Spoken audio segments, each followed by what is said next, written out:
This is J. Krishnamurti's first public talk at Brockwood Park, 1972. There's a lot of people on there.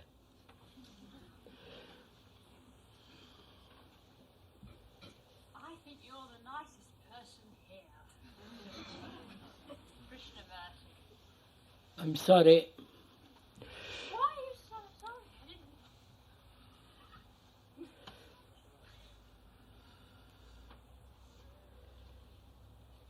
What should we talk about? Mr. Krishnamurti, I didn't mean to offend you when I said... Not at all, please. There's nothing personal about it. But you see, often people say things to offend people without meaning it. Now, I would like to ask you a question. May I ask this question? At the end of the talk, please. At the end of this talk, perhaps you could ask a question. This is something I would like to talk about. Right, go ahead. What is it? Because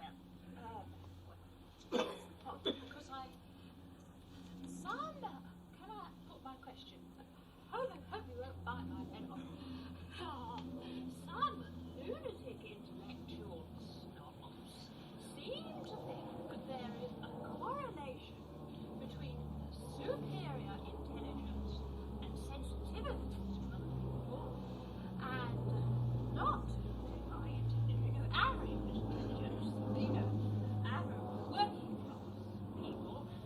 and insensitivity to other people. I'm afraid I haven't understood the question. This is quite clear. But perhaps after we have talked a little, the question might be answered. May I go on with what I was going to say?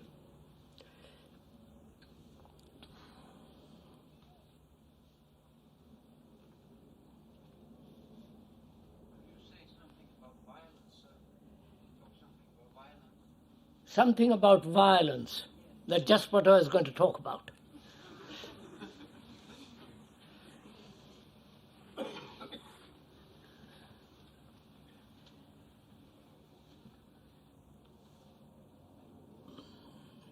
I wonder why human beings have become so extraordinarily aggressive and violent. Not only in their personal relationships, but also in their relationship with the world and with each other in the world. I think it has to do a great deal with ideologies, with lies, and the search for power and position.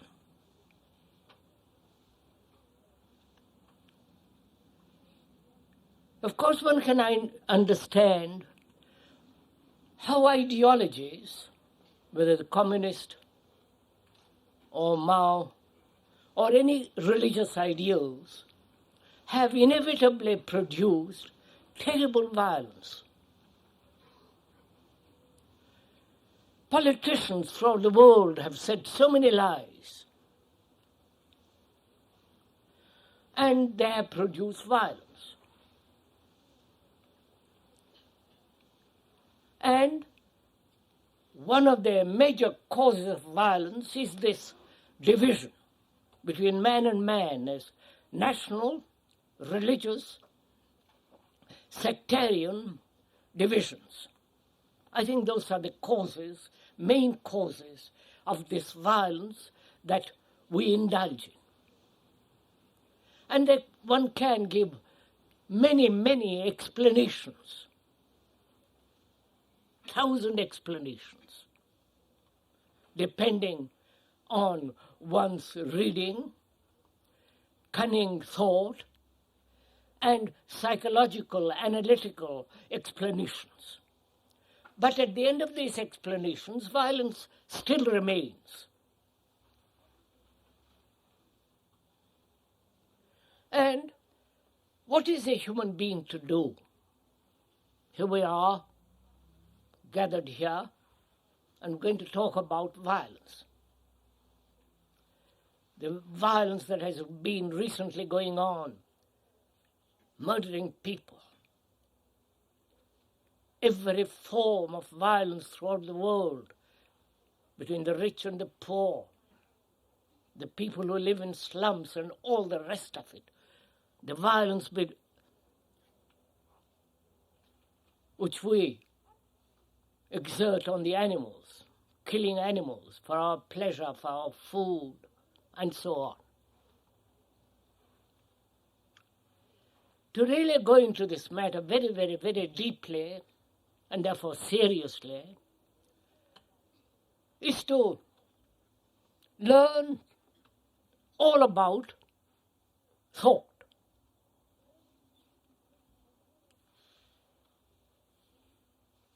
Learning is not memorizing. Learning is immediate, whereas memorizing takes time.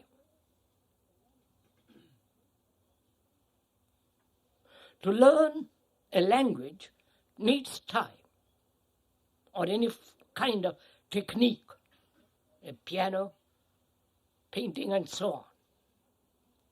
But learning is instant perception and action. Right?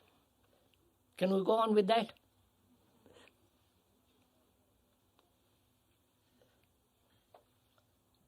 If I may point out, this is not a weekend entertainment. This is a very, very serious matter. At least I consider so. When I spent many, many years as a human being investigating all this, one doesn't come to any conclusion, because conclusions are ideologies in a different form.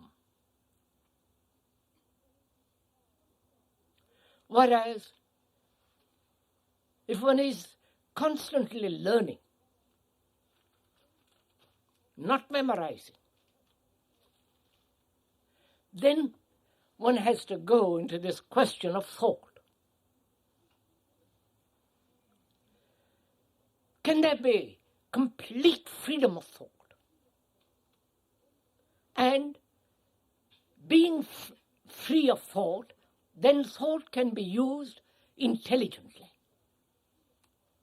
efficiently, objectively. So,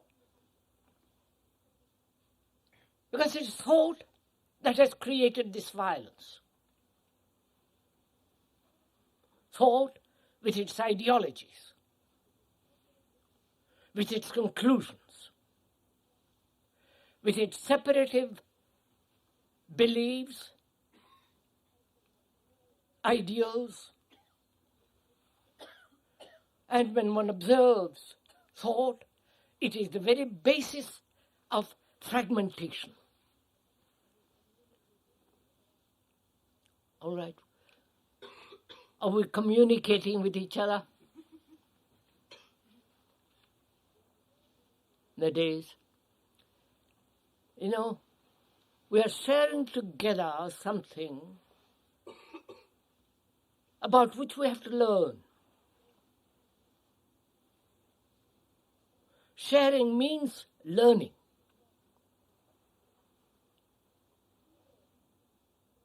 And therefore, in learning, there's a possibility of communication, to commune together, to learn together, to share together. It isn't the speaker sitting on a potty little platform and giving information, but rather together. And I mean together. And that's the beauty of it. And I think in that there is love. The sharing together of this problem of not only violence, but the whole human existence. whether it's possible to live totally differently, with a totally different kind of consciousness.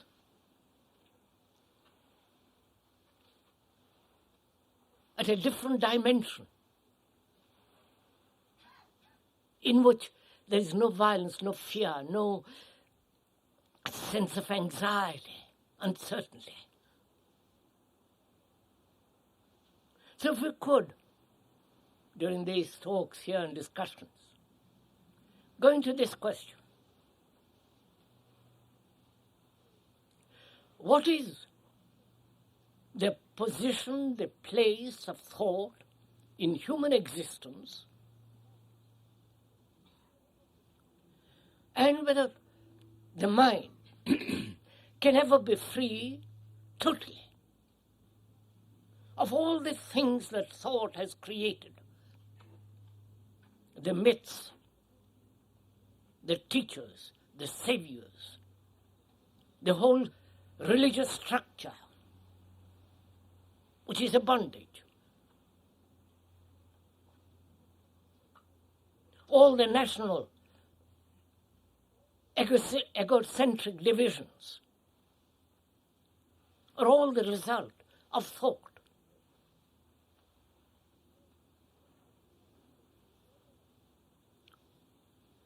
And until we learn about it, what place has thought?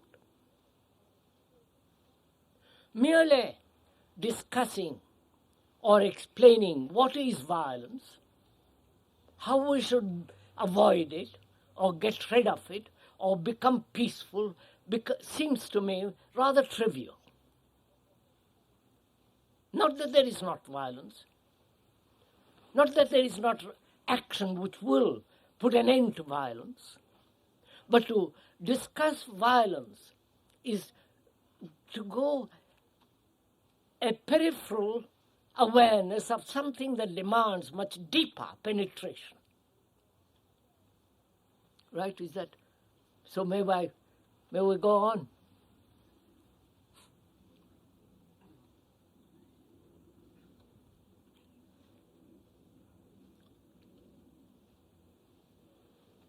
One can see for oneself, if one has observed, how thought, however subtle, has bred this extraordinary human structure of relationship, of social behavior, of division. And where there is division, there must be conflict. There must be violence. Whether it is a linguistic difference, a class difference, or the difference brought about by ideologies, difference brought about by systems, whether a communist system, socialist system, or the American system, or the Mao system, whatever it is. Such divisions invariably must create violence. And until one learns very deeply how this violence has come about, not merely the cause of violence, but to go much beyond that, very much beyond the causation.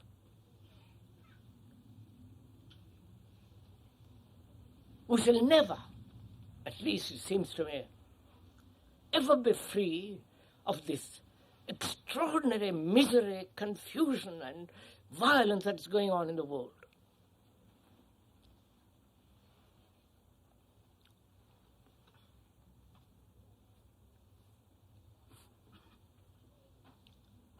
So I'm asking myself, and we'll ask each other,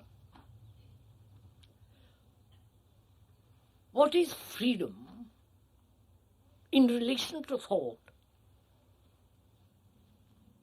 and human behavior?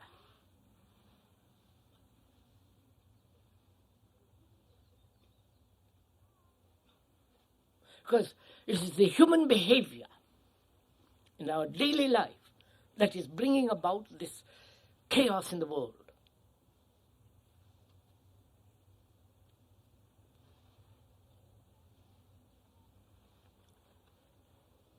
So, can there be complete freedom? Freedom from thought.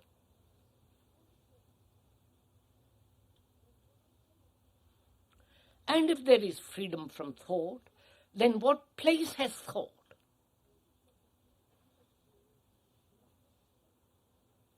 This is not intellectual philosophy. Philosophy means the love of truth, not speculative opinion, theoretical conclusions, or theoretical perception. But it means actually the love of truth in our daily life, in our daily behavior.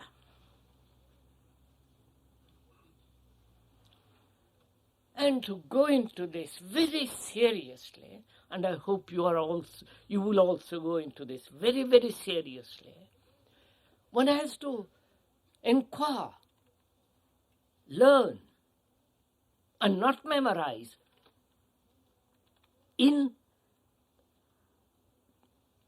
memorize something which we think is true, or which we have come to a conclusion. Because we're not going to come to any conclusion. On the contrary, truth isn't a conclusion. A conclusion takes place only when thought, with its opinions, with its dialectical truths, with its conclusions,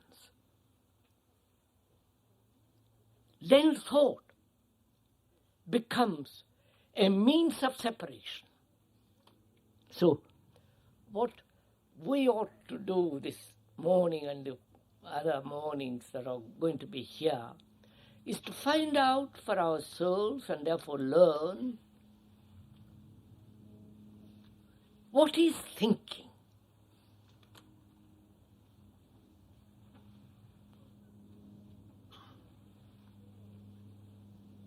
And whether thinking, however rational, however logical, sane, objective, can bring about a psychological revolution in our behavior. Right?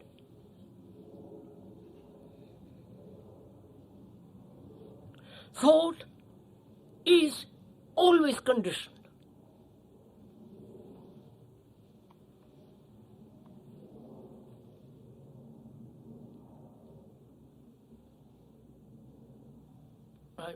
Right?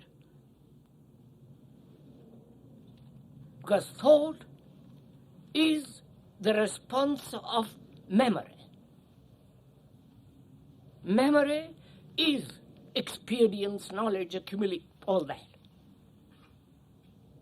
And from that conditioning, thought springs. Therefore, thought can never bring about right behavior. Do we see this?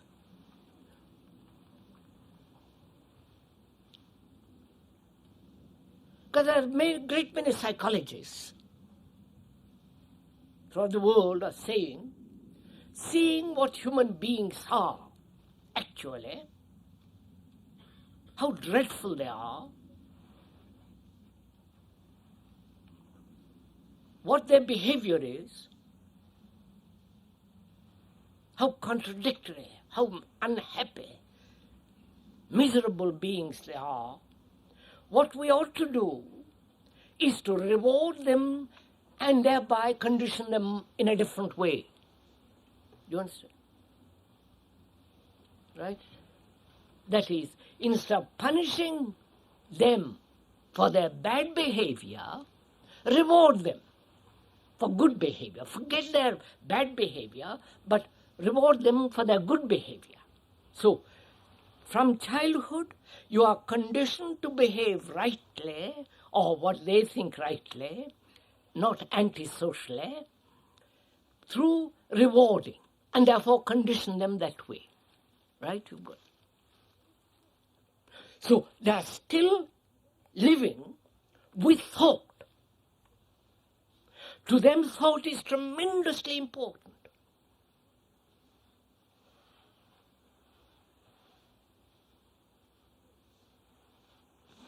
And so, like the communists, like the others, they say thought must be shaped.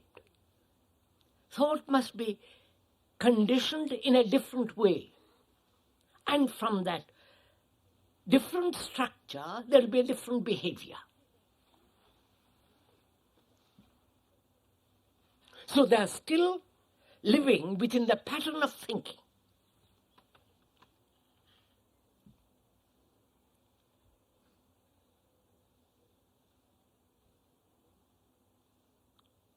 This has been tried in ancient India, among the Buddhists, and every religion has tried this.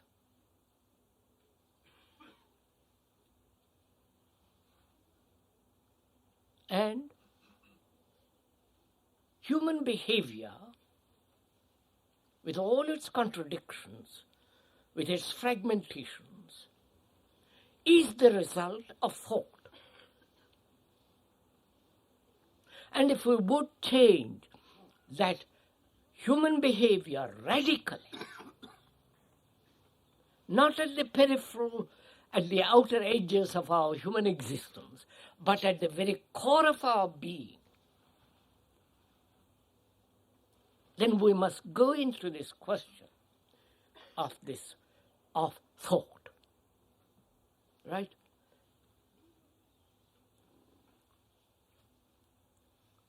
You must see this, not I. You must see the truth of this, that thought must be understood.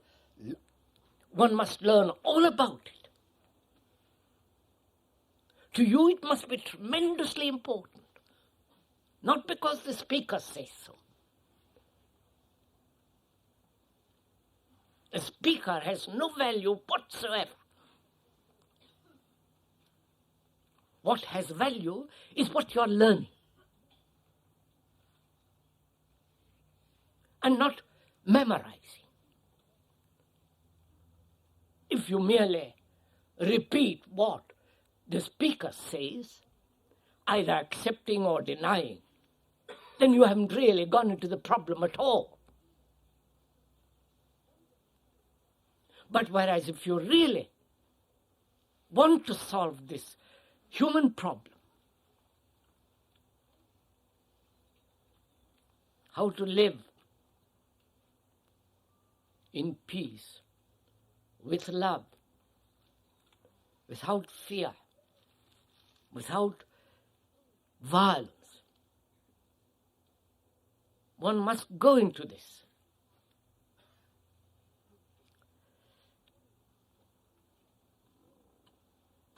So how is one to learn what freedom is?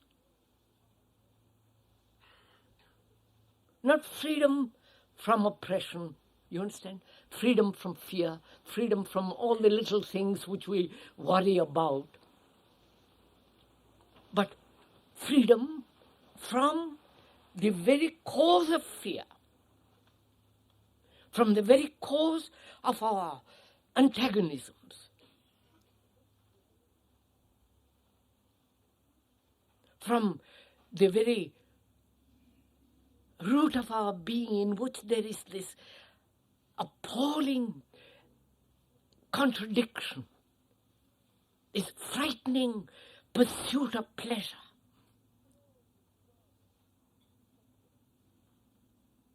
and all the gods that we have created, with all their churches and priests and, all the rest of the business.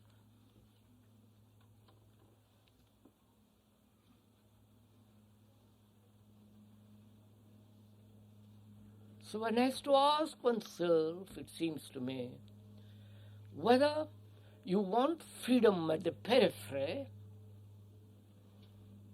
or at the very core of your being. And if you want to learn what freedom is at the very source of all existence, then you have to learn about thought. If that question is clear, not the verbal explanation, not the idea which you gather from the explanation, but if that is what you feel is the real, absolute necessity, then we can travel together.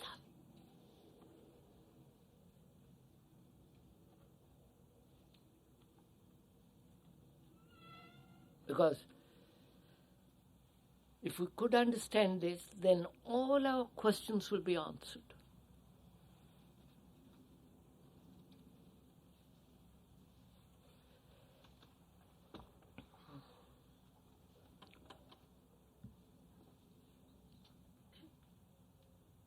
So I have to find out, one has to find out what is learning. I want to learn whether there is freedom from thought. First, not how to use thought. That'll come, that's the next question. But can the mind ever be free from thought? What does this freedom mean?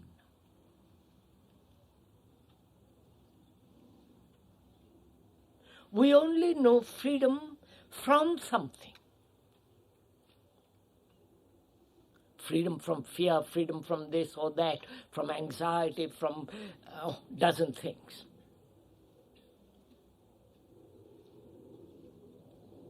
And is there a freedom which is not from anything, but freedom per se, in itself?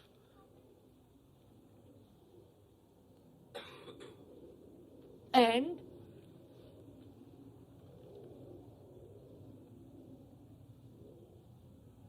in asking that question,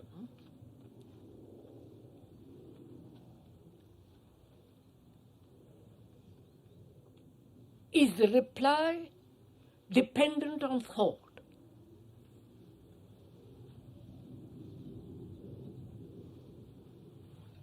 Or freedom is the non-existence of thought?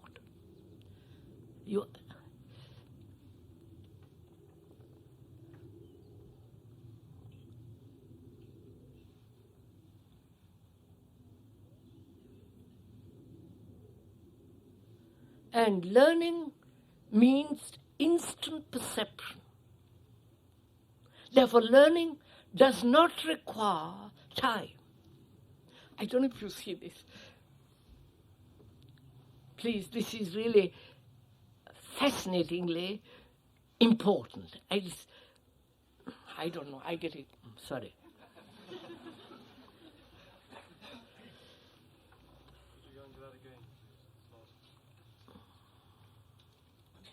I don't know what I said, so I'll go on.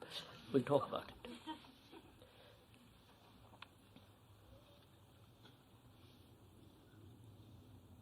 To learn implies time. Learn a language, a technique, a method.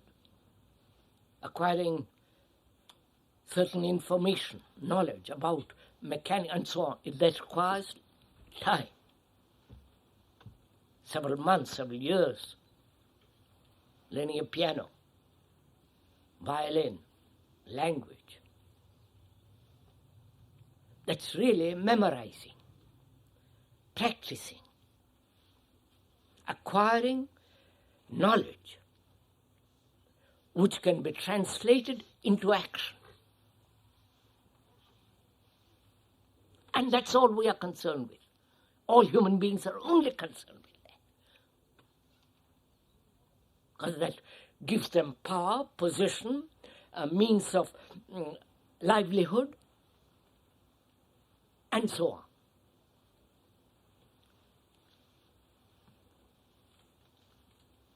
And I say to myself, learning must be instantaneous. Learning is the seeing and the acting, in which there is no seeing and a gap, acting.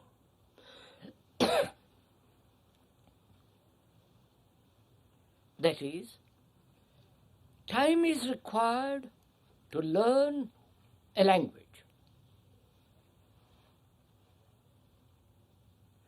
Is time required to learn freedom?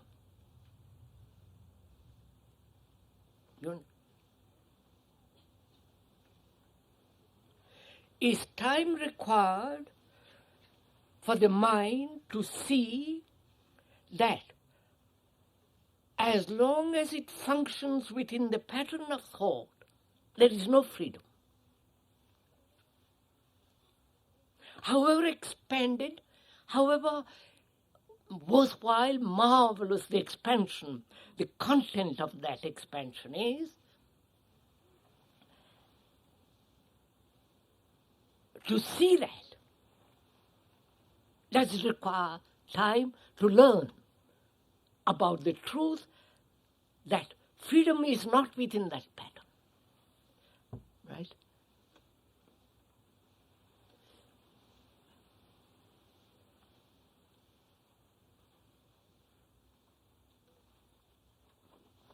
That is, are you going to take time to see the truth of that?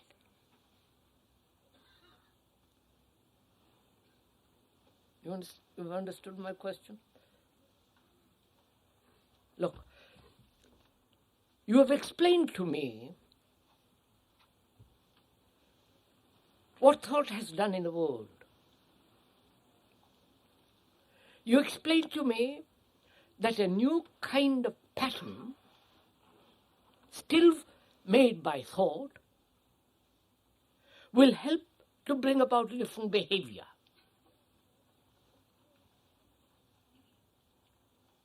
And your explanation and my acceptance of that explanation, the logical process of it, the verbal communication, the reference to all the words you have used which are familiar to me, all that takes time. Right? And at the end of that, mind is still not free. It's still within that pattern. Are we following it? And you tell me to learn what freedom is instantaneous. It doesn't require time. Time is thought. And don't use thought to understand freedom at all. So I say to myself, what are you talking about? I don't understand. Because I have only one instrument, which is thinking. And I've used it wrongly, rightly, mischievously, or nobly. But that's the only instrument I have. And you tell me, put that instrument aside.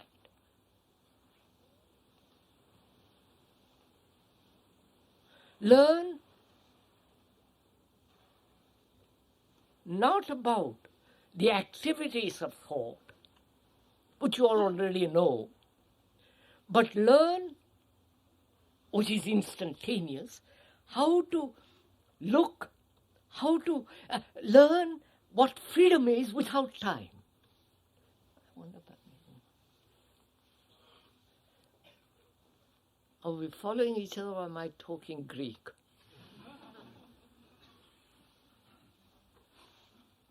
Well, there are several Greeks here, so sorry.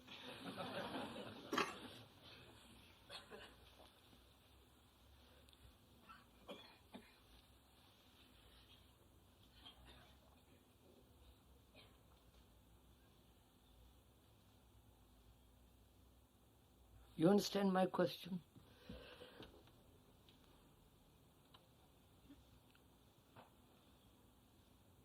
That is, perception is learning. And perception doesn't require time.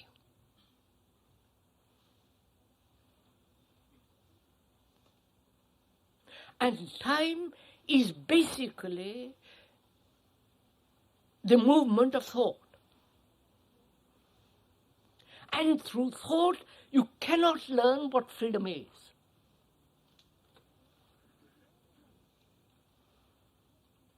And to learn about freedom, thought must be completely silent.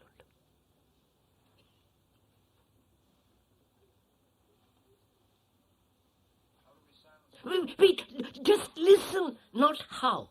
You see, the moment you say how, then you want a method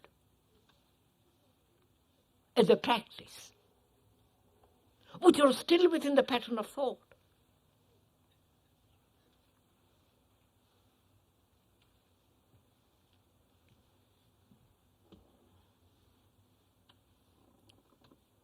So I have this problem from you. See, thought has its right place. Otherwise you and I couldn't communicate with each other.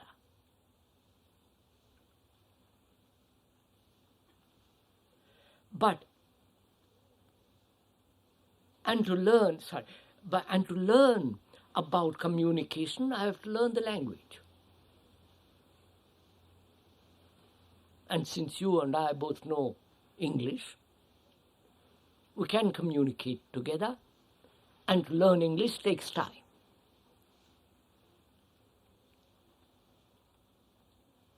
Insight into freedom doesn't take time. And you cannot have insight into freedom if there is the operation of thought or the movement of thought which says, I must understand what freedom is. Right? So there is this problem then. How am I, who am used to thinking, and the only instrument I have, and I've been educated, brought up to think. All my conditioning, all my existence is based on that. All my relationship is based on the image which thought has created. And you come along and tell me,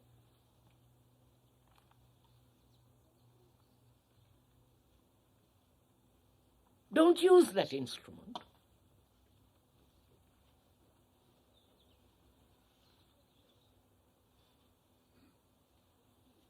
But look, perceive, learn, have an insight. And then you say, how am I to have an insight if my mind is so heavily conditioned, so burdened with all the things of thought? How am I to be free of that in order to see the other? right? You have put the wrong question.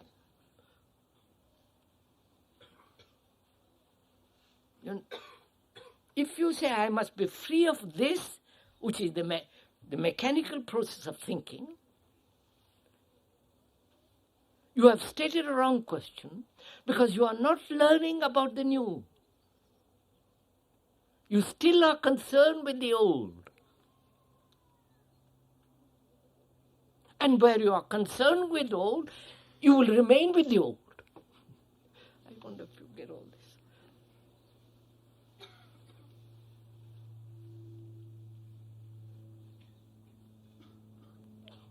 So the real question is, can the mind, knowing the whole content of the old,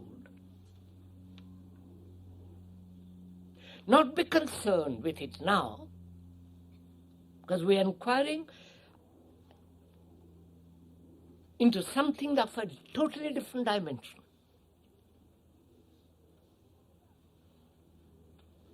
And this inquiry demands freedom. Not that you should understand the old and bring the old over, or control the old, or subjugate the old, or suppress the old, but move away completely from the old and learn about the new, which doesn't take time. You got it? It all sounds contradictory and absurd. It isn't. Surely thought must precede this instant perception. Beg pardon? Thought precedes perception because we can't stop thinking. We evolve. That's just it. You can't stop thinking.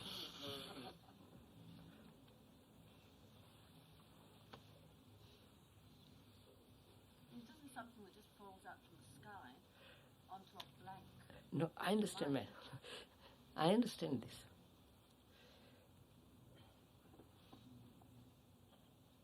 If you want to see something new, what do? You're inventing. You're an inventor.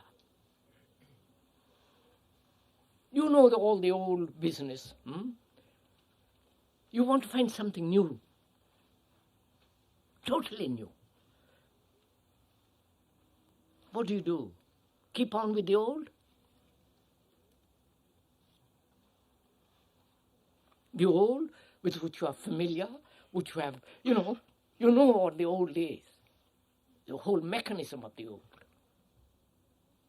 And if you carry that over, you can't find anything new. So, what do? You must leave the old. There must be a gap between the old and something new that may come into being. There must be a gap. And that gap takes place when you see the whole significance of the old. That the old cannot possibly give birth to the new.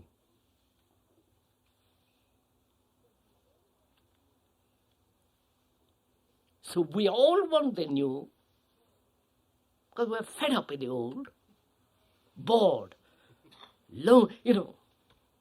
what the old is. And wanting the new, we don't know how to break the chain. So there are gurus, teachers, and all the absurd people who say, I'll teach you how to break the chain. And their breaking the chain is still within the pattern of thought. Right? They say, do this, don't do that, follow this, think of... They're still caught within this system of thought. Now, if you see that, if you have an insight into that, to have an insight into that doesn't require time. I don't know if you see that. You see that instantly.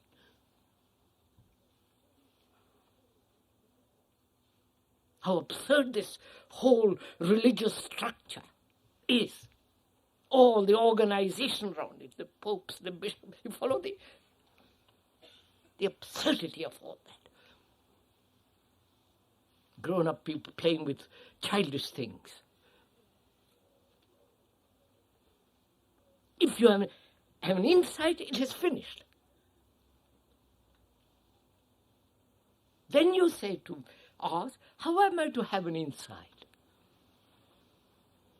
Which means you haven't actually listened.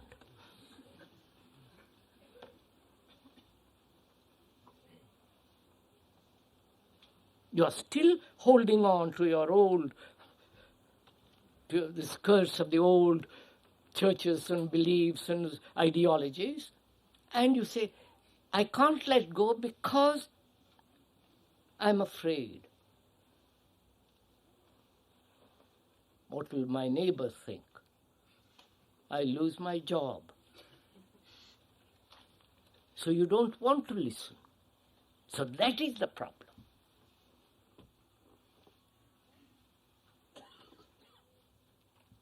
Not how to acquire perception, not how to come by insight, but rather that you don't listen to the danger of the whole thing that the thought has built.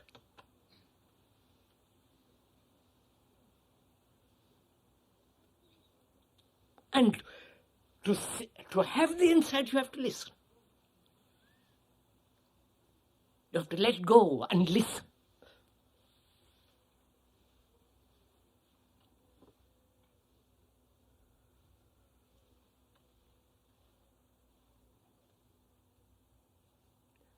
If you listen to that pigeon, which means listen without naming, without condemning, really listen. Then when you listen, you have the insight. Right?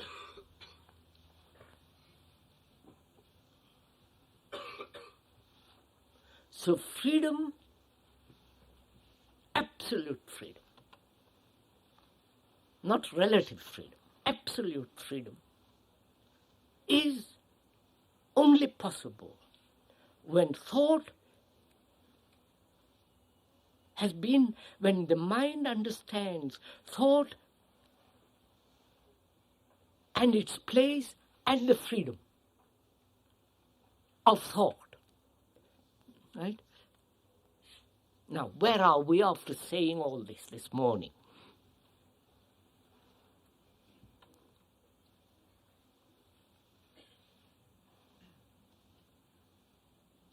Because after all,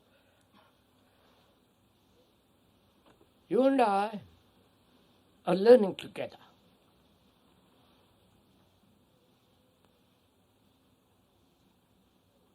You've spent time to come here, energy, money, and all the rest of it. And are you learning or merely memorizing?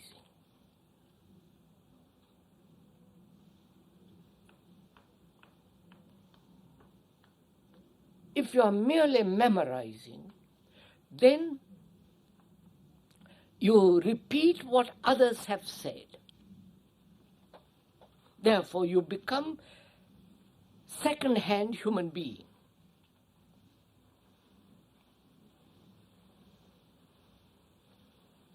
Instead of repeating Lao Tse, the Buddha, Marx, Engels, or whatever now you repeat what Kay is talking about. But you will still be second-hand. Whereas if you learn,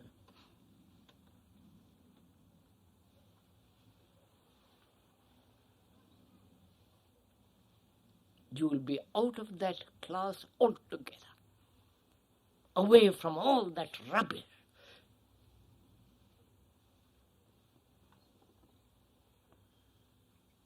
So where are we?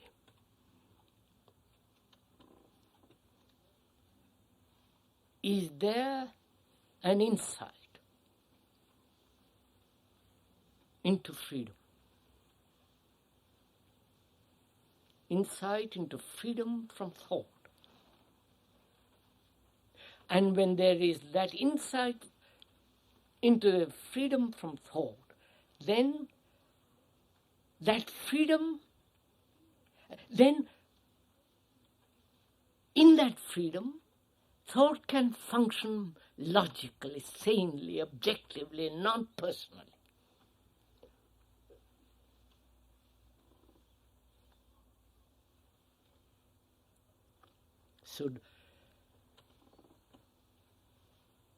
So how am I, who have so heavily conditioned,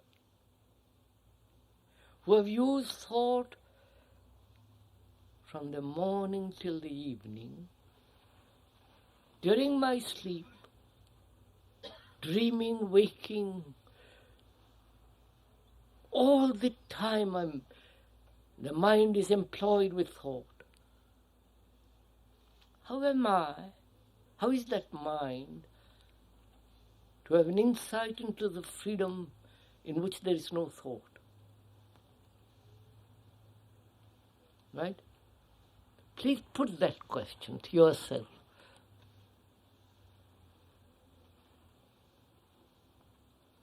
And when you have put that question to yourself, is thought answering that question?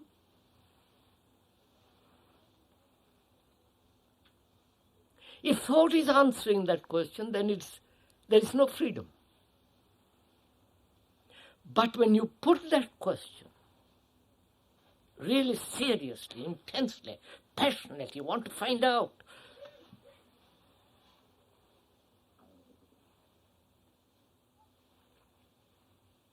then you will see there is freedom which you have not sought. The seeking is the movement of thought. Right?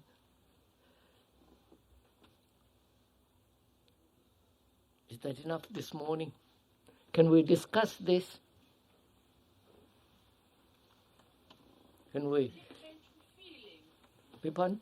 Feeling to you is another way of thinking, is it? Feelings are another way of thinking. Feeling. Feelings are another way of thinking. Beg pardon? You did not mention feelings once. You didn't mention feelings. You didn't mention feeling.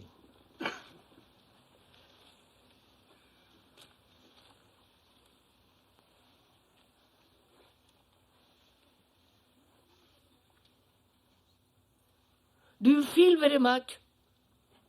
I am, therefore I feel. I am. You are, therefore you feel.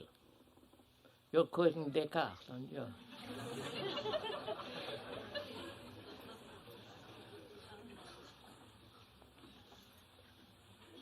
What is feeling?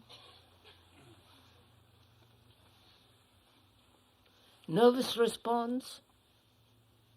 You put a pin into me, I feel pain.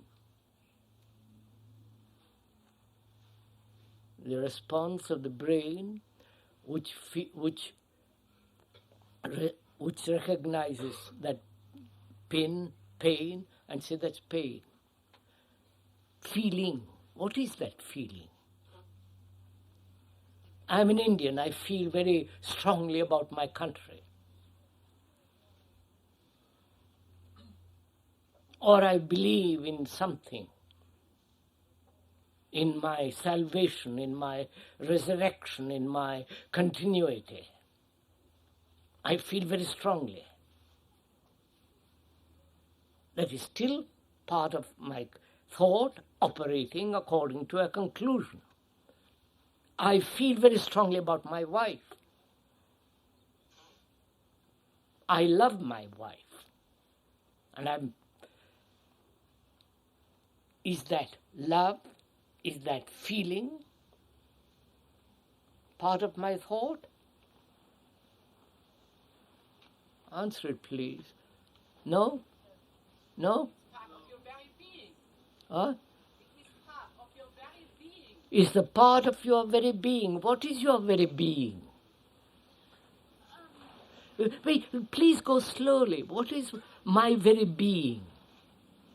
My very being is a physical entity with all its conclusions, beliefs, dogmas, theories, insights, casual insights, opinions, judgments, fears, pleasures, all that is me. That is my whole conditioning as a human being. According to the culture, race, tradition I have been brought up. That's my being, which is my words. No?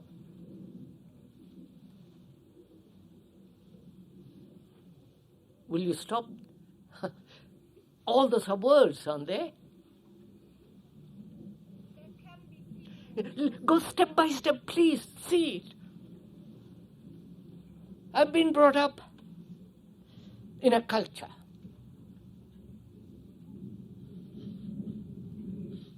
Christian, Hindu, Buddhist, whatever the culture is, communist. And that culture has shaped my mind with all its symbols, words, tradition, pictures, ideals, are all words. And those words give me a certain feeling. When I say I'm a Catholic, the word, the picture, the image creates certain feeling in me, neurologically. And that's my being. And that is the whole structure of thought. When I say I love my wife, or my country, my God, my whatever it is, when I say I love my wife, the image I have about my wife, no? The image which thought has built year after year. The pleasure, the pain, the insults, the nagging, the companionship, the sex, you follow? The whole of that picture is put together by thought. And that picture evokes certain feeling. Those images create certain reactions. To me, thought is feeling. There is no difference between the two. And it is fragmentation to think feeling is different from thinking. Surely emotional feeling, like love, is something which somebody said is part of your being. You can't say that eating and sleeping is part of thought. I mean, the need to love and be loved is essential to us as a need to eat and to sleep, surely. It is essential for us to love and to be loved.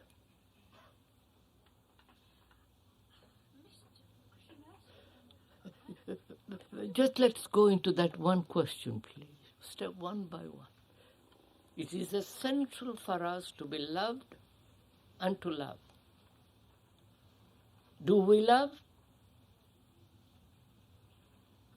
Or do we love the image which we have created? Yes, but whether it is an image... Wait, madam, just go slowly.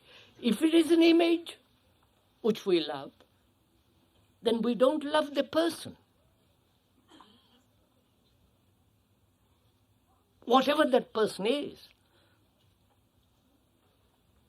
We love the image which we have created about that person. Therefore, one has to go into the question, what is love? Is it related to thought? Is it the product of thought, emotion, sentiment, pleasure? Is love pleasure? Is love desire? Is love sex? No, please, put it. And if it is, then it is within the field of thought. And is love thought?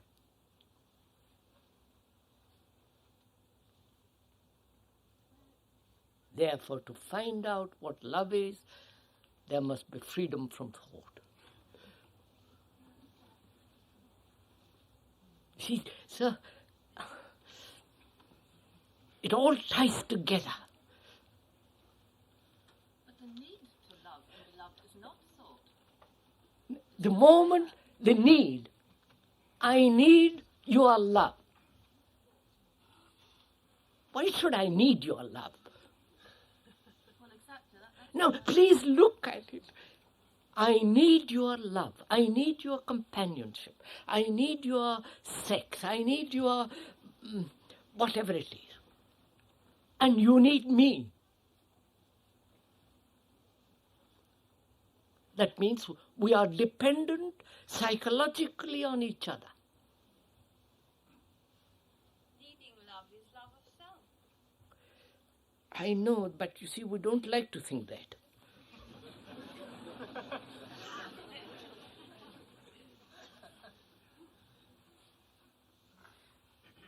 So I'm asking,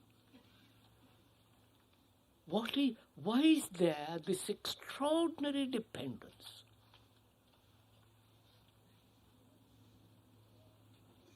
Psychological dependence. I depend on the railway, don't let's read on the postman, on the milkman, and so on. But why this dependence psychologically on each other?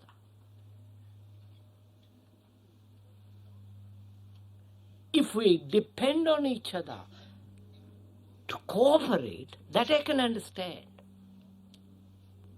Because then we can cooperate.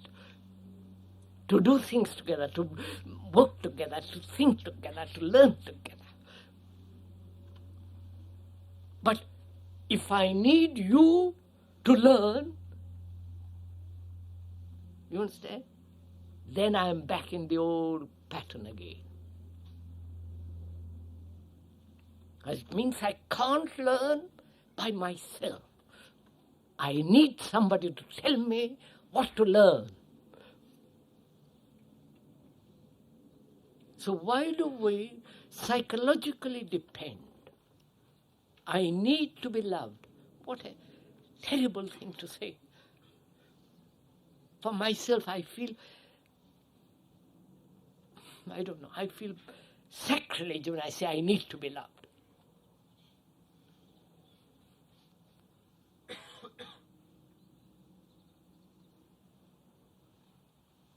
Why do I need to be loved? Because I don't love.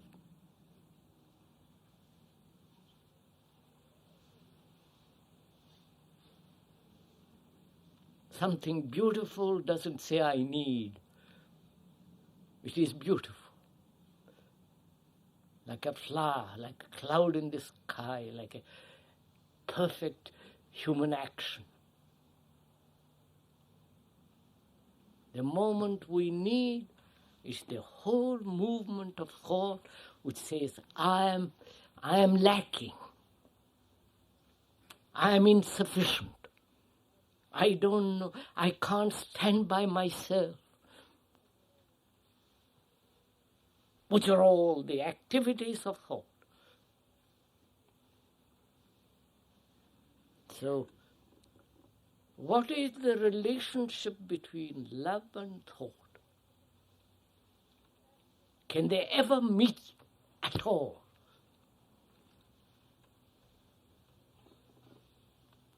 Or they run parallel, always, and therefore there must be harmony between the two. You understand all this? Oh, God's sake, come on.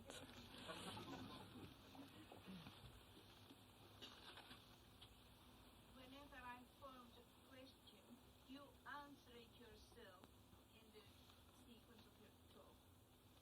Everyone sometimes has this moment of perception, but when you try to keep it or to pursue it, it's gone. So surely perception, we said, comes when time is not involved. When there is a demand for the continuance of a perception, you are introducing time, which is the activity of thought. I have an insight into religious organization. Let's take that for the moment. I have an insight into it. I see the fallacy of it. And I use that insight to see other structures. So I have memorized the insight. You understand? It has become a memory, and therefore it lost its insight. I don't know if you understand this.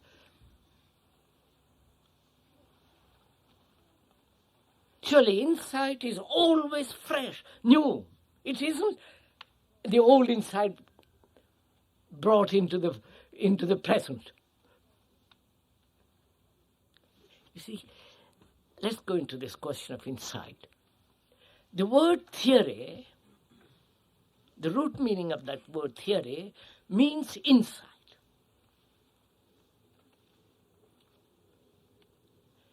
And having an insight means generally coming to a conclusion. You understand?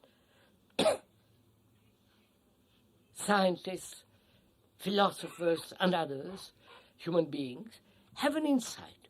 From that insight, they conclude. And that conclusions become much more important than the insight. And the conclusions become the means of not only satisfaction, but stability, certainty, a feeling making me secure. And if I collect a lot of conclusions, I've lost insight.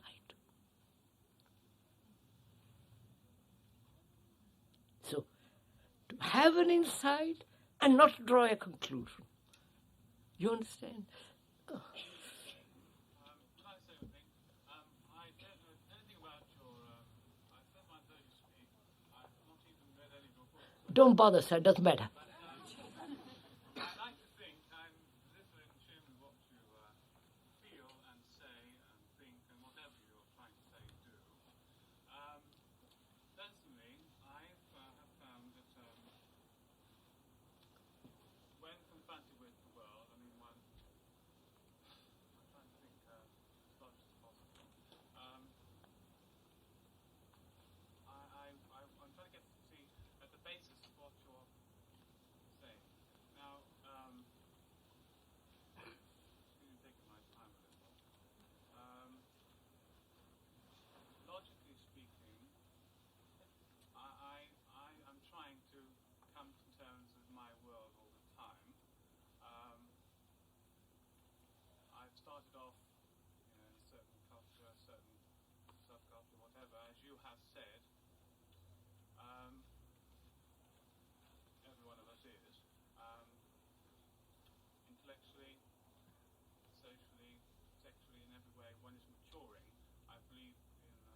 concept of an evolution, personal, social sort of thing. Personally, I have found that to want to intellectualize about things, to create ideologies, systems, accepted patterns of interpretation, interpreting experience is a very natural thing.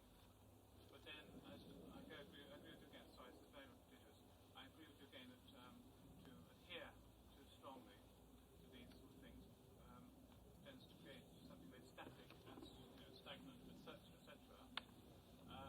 Consequently, doesn't this really throw you into a very pragmatic way of going about things? Very much a question of trying this. I understand your question, sir. I think I understand it. Well, I'm trying to frame it into a question. Consequently, I'm a teacher myself, and I'm just trying to frame a question. Is not what you're trying to do, trying to say, trying to clear up just some very basic common sensible things about the way we are, the way we develop, the way we... Yes, sir, surely. Surely. May I say, go explain further? I have to meet the world. I'm an ordinary man, I have to meet the world. The world being the environment, the job, the culture, the various relationships socially, morally, and so on. The world, with wars, with the Olympic Games, everything that's going on in the world. I have to meet it. I meet it intellectually, pragmatically, according to my temperament, idiosyncrasy. That temperament, that idiosyncrasy, is the response of my conditioning. Of course. I don't want... You want me to go into that? No. And that conditioning is what the society has placed on me, the culture, the environment. So I am the society. The world is me. I am the world. The two are not separate. This is a basic thing. It's not pragmatic. It is the truth. I'm born in a country, in a culture, in a tradition, family, national, racial, and all that is me. And I like to think I'm separate from the world, because I feel I'm totally different. I'm an extraordinary human being. I'm not the mass. I'm an individual. And when I look at that world and go into that world, there is no individuality at all. I'm a repetitive human being. If I'm born in this country or in a Christian world, I repeat everything that has been told to me from childhood. About Jesus, the myth of Jesus, and all the rest of it. Or in the communist world, I belong, all that. So the world is absolutely me, and I am the world. And to change the world, I have to change myself. Break away from my conditioning. Not a particle of that conditioning must remain to bring something new.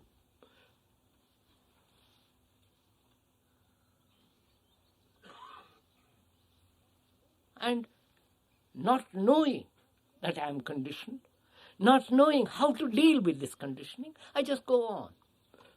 Change my conditioning a little bit here and there,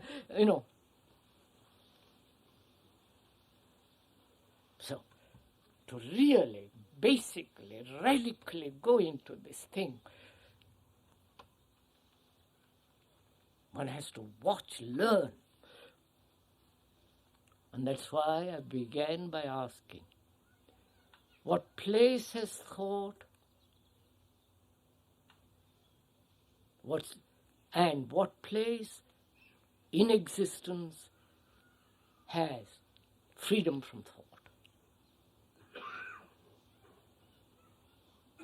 Unless these two questions are answered, and thereby find harmony between the two, you understand? They're not two separate watertight things. Then I will know a dimension which is entirely different. What time is it? Killer. 10 to 1. Oh, I'll do 10 to 1. We've talked enough, haven't we? Is that enough for today?